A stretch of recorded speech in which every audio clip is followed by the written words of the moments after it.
Welcome to part 3 of my 2025 France trip. It's day 5, and today we're going to Bayeux and to take a tour of the Normandy landing sites. We had to get up so early in order to get there on time that the moon was still out when we were getting ready to leave. It was about a 40-minute drive through the French countryside, and it was so beautiful to see the sun coming up over the pastures. Bayeux was just waking up when we got there, and we really needed some coffee, so we stopped into a cafe. We had just enough time to do that before meeting up with our tour group, at which point we were split into a bunch of small vans in groups of 8 people. Our tour was by Overlord Tours, and it was a Band of Brothers focused tour. Ironically, while this day was a 12-hour tour, I ended up with the least amount of footage because I was so absorbed in the history and what we were learning, and it was also very emotional and personal for me because my grandfather was 101st Airborne and he was at Omaha Beach on D-Day. It is impossible to explain the scale of this beach. It is absolutely massive. And it just blew us away to see how enormous it was. And to look out at all those sandbars and to realize that while they chose low tide strategically for important reasons, there was so much beach for them to get up while under such unbelievably heavy fire and with all the obstacles we know that the Germans use to slow them down.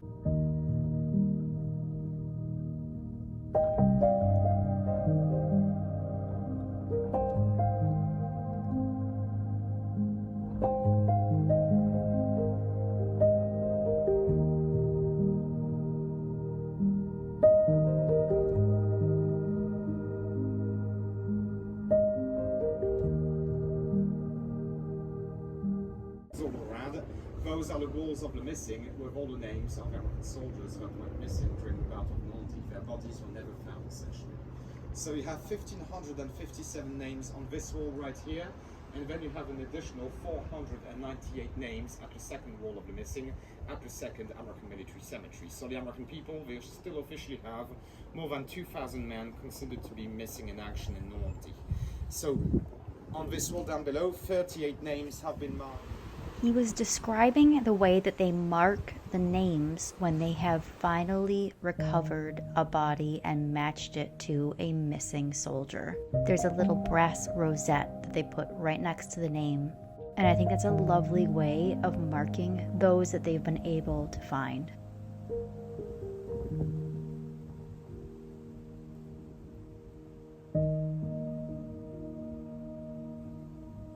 This whole area with this rose garden and the apple trees, it was so beautiful. It was so reverent and just lovely.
The cemetery was designed so that the visual effect would be that of the crosses marching over the horizon into the ocean, and it's so dramatic.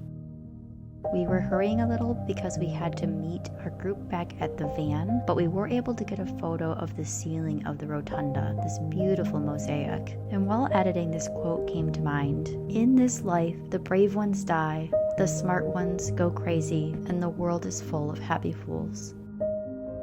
Our next stop was at Pointe du Hoc, where we got to see craters left by the Allied bombing that were anywhere between 7 and 30 feet deep. Go inside these German bunkers and look out over the ocean. Seeing this in person made the Rangers who scaled these 100-foot cliffs that day even more extraordinary and heroic.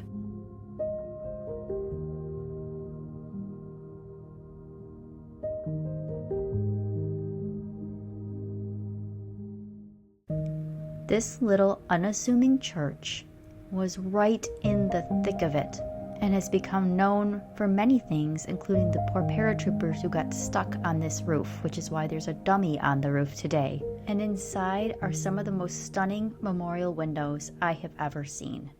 You have the church, you can see the house which is in fire behind it, you can see all the flames. And if you look closely to the steeple, on the left side of the steeple, it looks like there's a parachute, like he's touching the flames. Yeah. So this really happened that night, unfortunately. It happened to private first-class glamping ship, and this poor guy. This window in particular made me so emotional, and even is now. This window was donated by 82nd Airborne veterans and shows St. Michael with angels representing the paratroopers descending to help him while he defeats the dragon. And at the very bottom, in this center, is a place where they acknowledge the glider divisions. And that's what my grandfather was. He was in a glider division.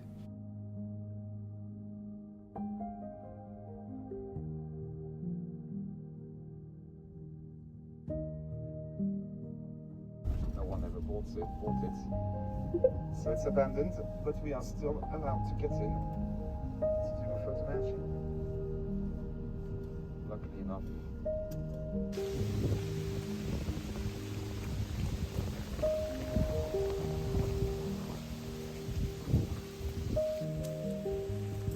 Came here to do the photo batching, and he had like 2-3 jeeps. Oh. And men dressed as paratroopers everywhere. That's cool. Millions, supposedly. And you have to repair everything because of the abandoned wall. Jeremy Clark can do it. Wow. You're right. Jeremy Clark. Nice. And basically, this was a position of the German army because the Germans, again at Utah Beach, they made the perfect use of the terrain. And so you see the German defensive system in the Utah Beach sector, making as much of the big fuss as possible to attract all of the German soldiers on one side, and then the 7 other guys, they came from the back parts, from behind this barn on the right. Yeah?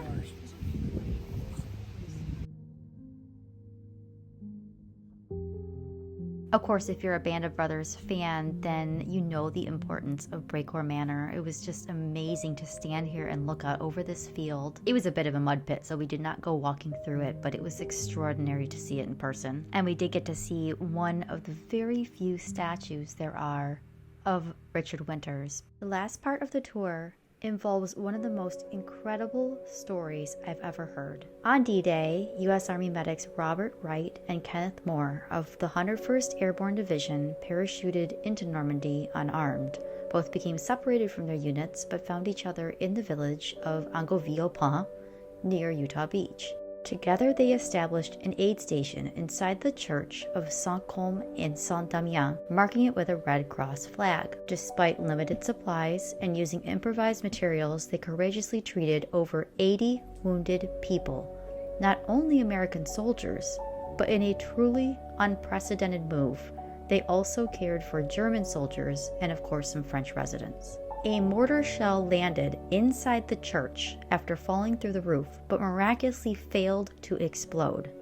Right threw it out a window, and they carried on. When Germans retook the village, a German officer was so shocked by their neutrality and willingness to care for anyone who needed their help that he allowed the medics to continue treating all wounded and even tried to get them aid. Unbeknownst to them, at the time, the church is dedicated to 2 saints, Côme and Damien, widely regarded to be the patron saints of doctors, surgeons, and pharmacists who were renowned for healing those who were ill or wounded, as well as caring for all people regardless of their background, race, or faith.